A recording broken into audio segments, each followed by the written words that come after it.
Greetings to you in the name of the Lord and Savior Jesus Christ. It's good to be here and worship you along with everyone and see your smiling faces once again. Hallelujah. God is good and all the time. God is working and all the time. God is present and all the time. God is everywhere and all the time.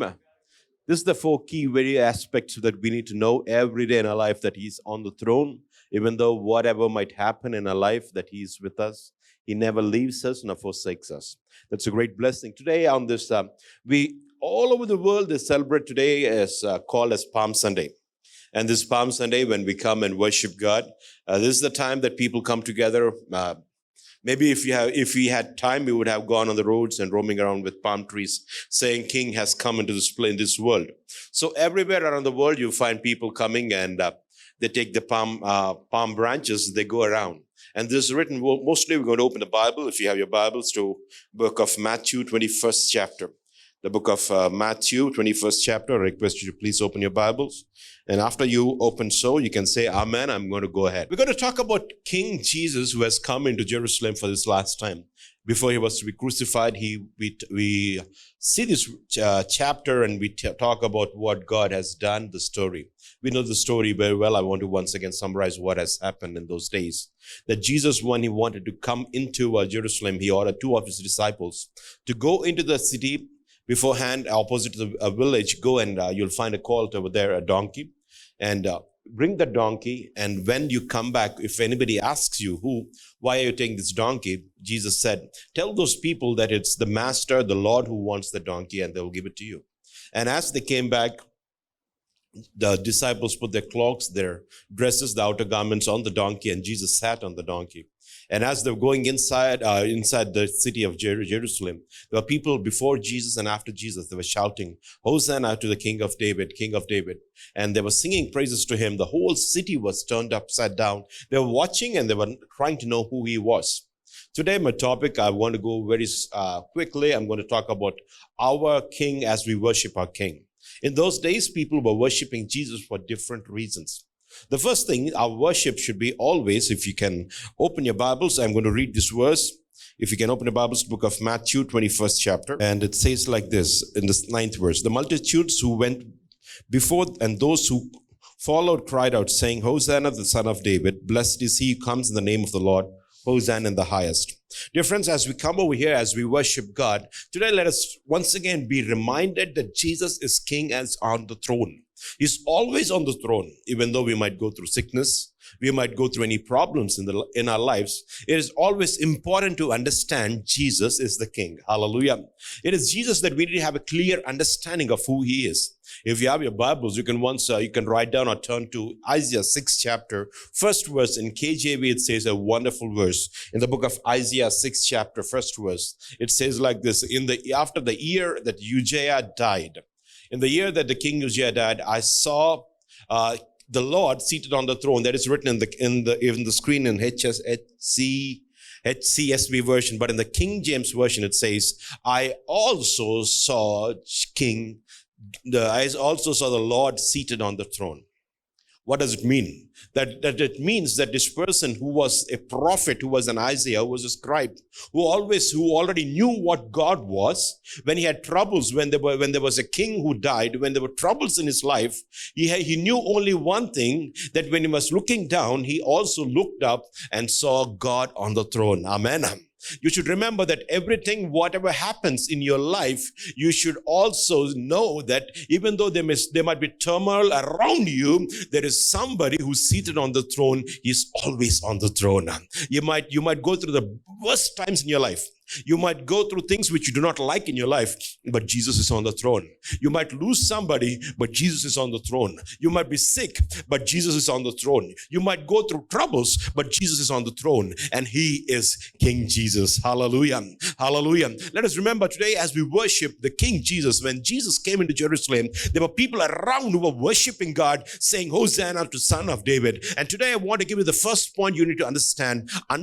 Worship Jesus, knowing who he is. Who is Jesus in your life? Who is God in your life? The first point I want to make you understand, is you should worship God with understanding. It is very important that you worship God with understanding. Once a lady came and said to a student, I want to meet the principal. And the student said, oh, that arrogant fellow, you want to meet him? And that lady said, do you know who I am? The student said, no, I don't know who you are. The mother said, I'm the mother of the principal. Then the student said, do you know who I am? The mother said, no, I don't know. Then he said, very good, and he ran away. Because the mother can never pick up the student. In the same way, you should have a clear understanding of who Jesus is in your life.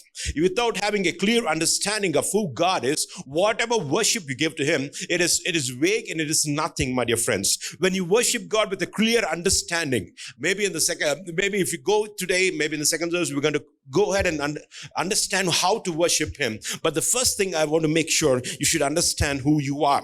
You should understand who he is.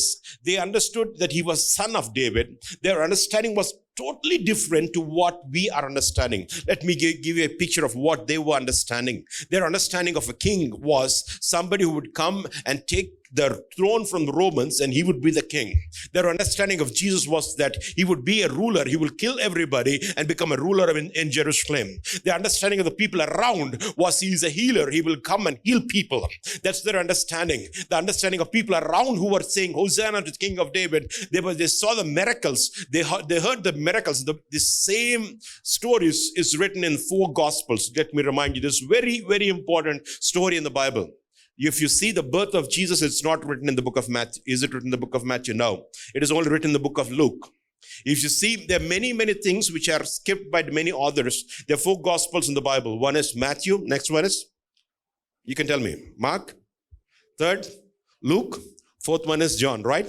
So all the 4 authors, sometimes they skip many things, but this story was very prominent in their life that they wanted to mention Jesus coming into Jerusalem.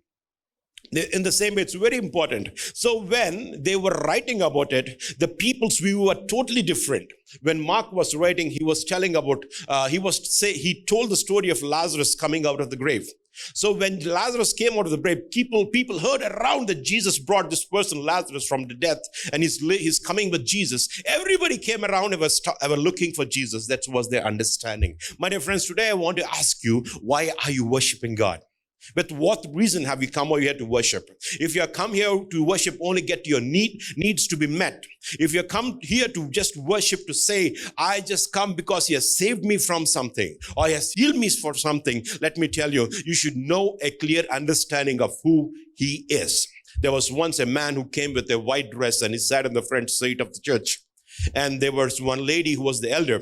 She came and told this man, sir, this is the place where the pastor sits. This is the place where the elders sit. This is the place where the musicians sit. I request you please go back.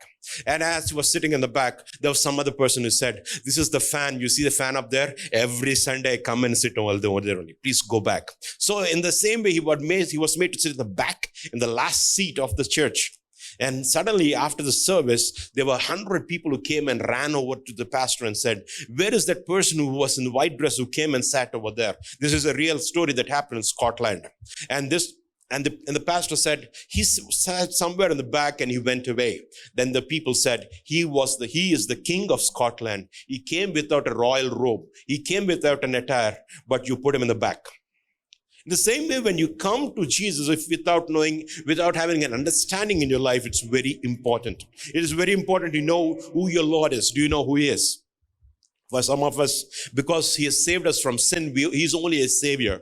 For some of us, he has healed us from sickness, he's a healer. For some of us, he has just given us joy. That's why we come to him. But the real meaning is something you should know who he was. The people thought Jesus was a king, he was a savior. But you should know whom you are worshiping with, and you should understand who he is. You should understand without him, nothing is impossible.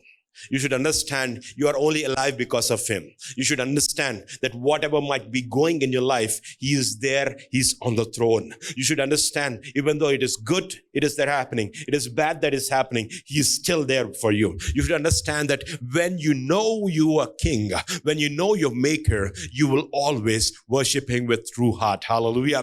Hallelujah. Understanding him is the most important thing.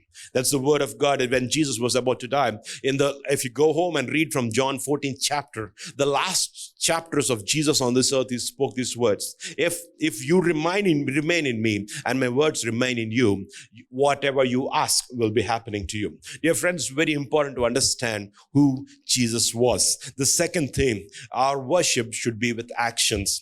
Our worship should always show from our outward resemblance, should show that we worship God. Sometimes, you are a wonderful church. You worship God with spirit and truth. But in some churches, when people sing, they just stand like this, stare at the singer singing, what is this person doing? Sometimes we feel it's awkward just to clap our hands. Sometimes to just raise our hands. Even if we say hallelujah also, sometimes half our hands come and say hallelujah, right? Yeah, but my dear friends, they were showing their actions over there.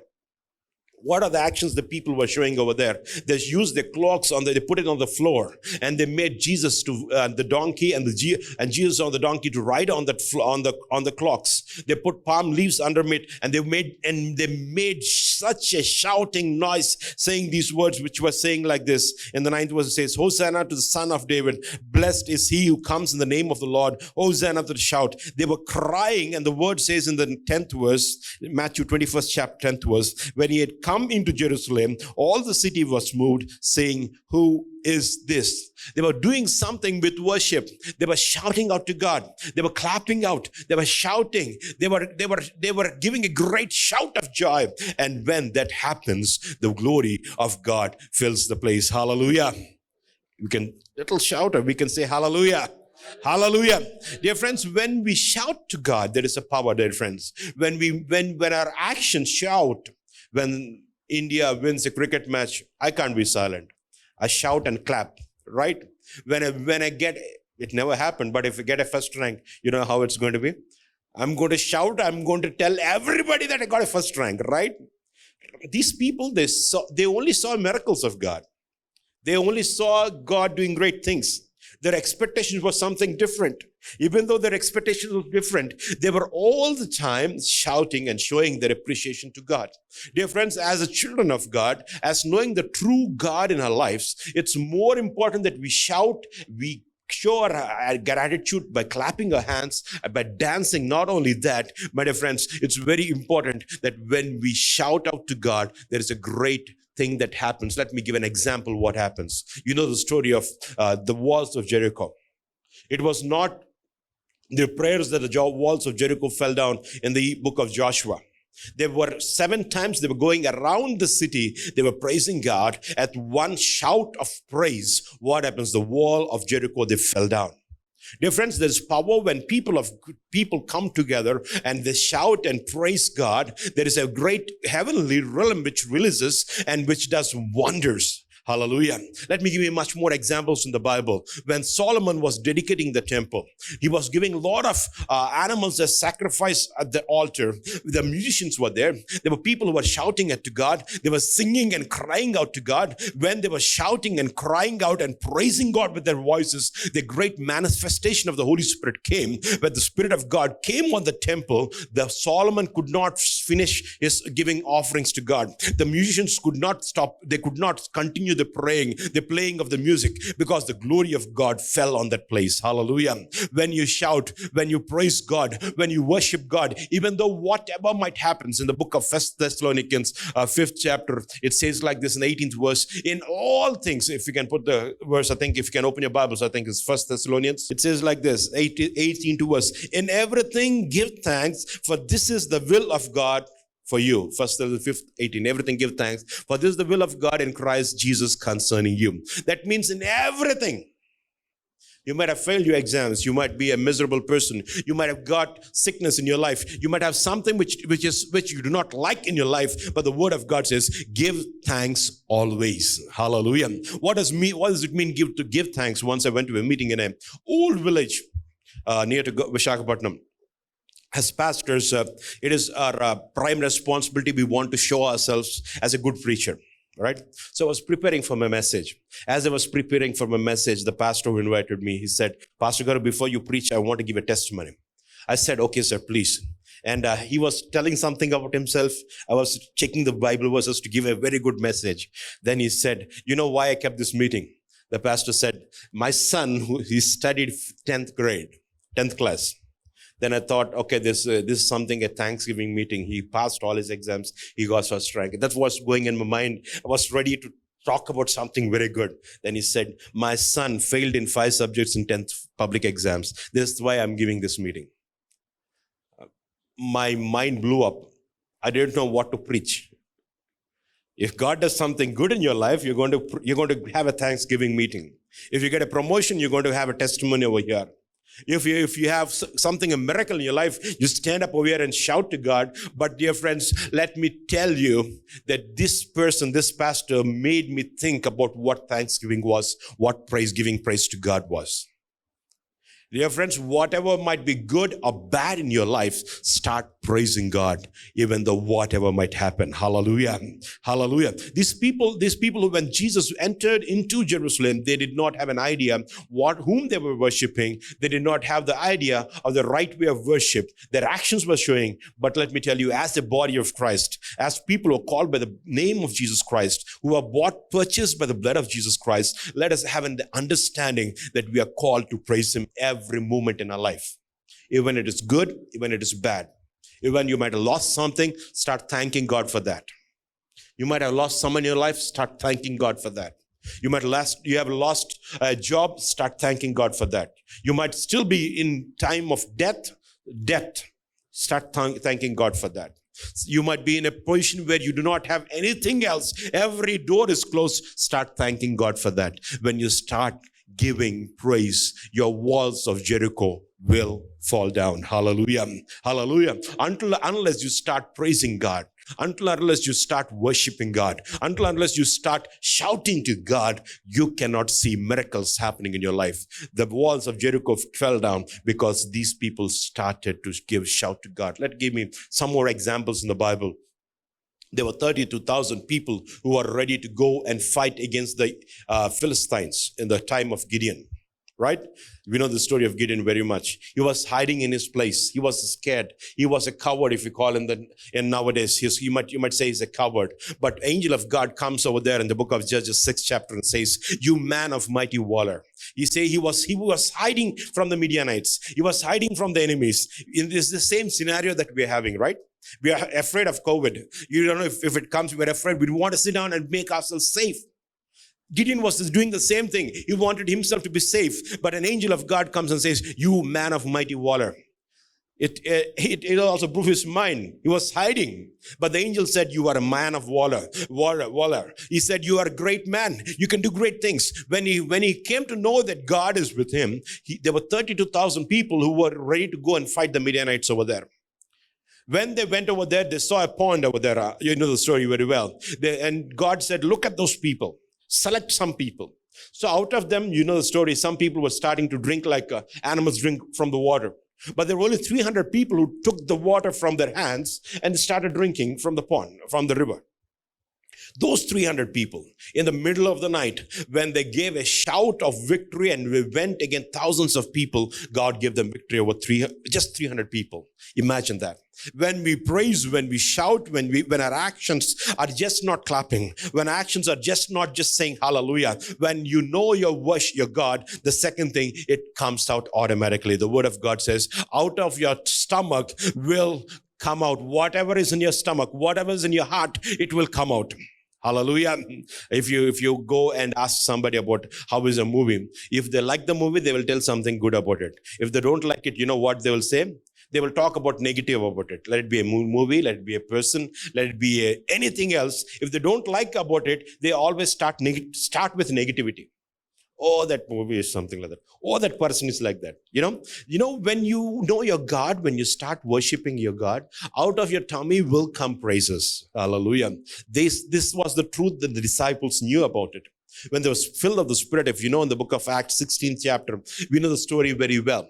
The Paul and Silas, they went into Macedonia in the book of Acts 16 chapter. When they went to the city of Macedonia, they were held as slaves. They were put in prison. As they were put in prison, the word of God in Matthew, Acts 16 chapter, 19 chapter 26 verse says, as they were singing praises to God in the chains, when they were bound by chains, when they knew that they had no other option, but tomorrow, next day morning, they were going to be submitted to the Roman empires. But when they were standing over there, I think reference to it, but it's okay. As they were standing over there, and as they were starting to praise God, mighty manifestation of God came. An earthquake came. The chains were bound, which were broken. There was an earthquake. Everybody was set loose. The jailer came to know Jesus is the King. Hallelujah. Dear friends, you might be going through some times in your life. Let me tell you, know who your Savior is. Second thing, start praising God. Start worshiping God. Start magnifying His name. The people in the Jesus era, they only worshiped God because they were getting something out of it. They wanted miracles in their life. They wanted the needs to be met. They wanted God to rule over the kingdom. But let me tell you, you are worshiping God not for your needs. You are worshiping God not for your need, not for your something to get, but you're worshiping God because He has saved you. He has given you a King. You're living because of Him. Your health is because of Him. Your family is safe because of Him. And you start worshiping Him. Let not your worship just be from your heart, but let it come out. Hallelujah. Third thing, what these people did, without understanding, they made a sacrifice. The third thing this Palm Sunday talks about is a sacrifice. When the owner was there, owner of the donkey, the donkeys were the most important things in those days. It was a prized possession. If you have a donkey, that means you are a very rich man. And he had a donkey in those days. Let me remind you, and that donkey has never been ridden before. And the donkey was never ridden before, and it was very prized possession. And if you had a donkey, the owner must be thinking, it is like having a Mercedes car nowadays. So he might be thinking it could be something profit for me. But when he came to know these words, let me once again open the Bibles. If you can open your Bibles, book of Matthew 21st chapter. Third verse I'm going to read. And if anyone says anything to you, you shall say, the Lord needs of them, and immediately He will send them. The owner did not know who God was, but the word the Lord needs it, the donkey. Hallelujah. The Lord had needed of them. When He made a sacrifice, something which was His own, He gave it to Jesus. A second thing, if you see the story, in those days, the Jewish custom, if you are a Jew, everybody had their pride in the dress they wore. The cloak they wore showed what type of trade you are. If you are a carpenter, you had a different dress. Your outer robe tells you something like that. If you a Pharisee will be known by the outer robe, the cloak that they wear. If a Sadducees will be known by the cloak that they wear. A person's pride will be on the dress. But the words it says like that, the disciples, what they did, they took their cloaks, they took their outer garments and put it on the donkey for Jesus to ride. The people around, they took their cloaks, which were as expensive, laid it on the floor for the king to come and walk on that place. Dear friends, when you worship God, the third thing, very important thing you should remember, it's always your worship should come with a sacrifice. If there is no sacrifice in your worship, it is not a real worship that you can give to God. Suppose you invite me, Vijay invites me to his home for a huge lunch, dinner party. And he puts a big plate around. And he says, Anna, I'm going to give you a great party. Then he comes and serves me 1 teaspoon of sweet, 1 teaspoon of chicken, 1 teaspoon of biryani, 1 teaspoon of curd. And he says, wonderful, now eat. What will I feel? Right? That is what we are doing to God. Our worship should be always sacrificial. If there is no sacrifice in your worship, it is not a true worship. Let me give an example of 2 brothers. You need to tell me the names. They gave they started giving an offering to God. You know the example? Cain and Abel, right? They both both started worshiping God. God always He took only one brother's offering because it was on sacrifice. When you, without sacrifice, without coming something out of your life, you cannot give it as a true worship. Let me tell you, it should be with sacrifice. The donkey, the owner realized who the Lord was. He started worshiping God. He sacrificed his donkey. The disciples knew who Jesus was. They started worshiping God. They gave their cloaks, which showed their pride, their everything. The disciples, the people around in the city, they put their very not cheap garments. It was very costly garments they put on the floor. It's a price that God always wants. Let me tell you, if you want to grow strong in the Lord, this is what I learned by experience. If you want to be strong in the Lord, if you want God to talk to you, if you want God's presence to be in your life, it is always a price that you need to pay. There is always a price you need to pay. If you want God to lead in your life, if you want God to touch your life, there is a price you need to pay. Salvation is very free. It's free. You can get it when you accept Jesus Christ. It's free. But living in that salvation is a costly affair. Living with God is a costly affair. Living in the presence of God is a costly affair. It is not cheap. God has not called you to be somebody who is living as a freely, but the word of God says, whoever cannot carry his cross every day is not worthy to be my disciple. The word of God says the way that you are to follow is not a highway, but a narrow way where there are a lot of thorns, a lot of pains in your life. Let me tell you, if you are coming over here, let me tell you that when you worship God, it should always be a sacrificial thing. Hallelujah. Hallelujah. There's a price you pay. If without, what is the price you're saying, brother? The price is something when you come and meet others, make sure you make yourself pure.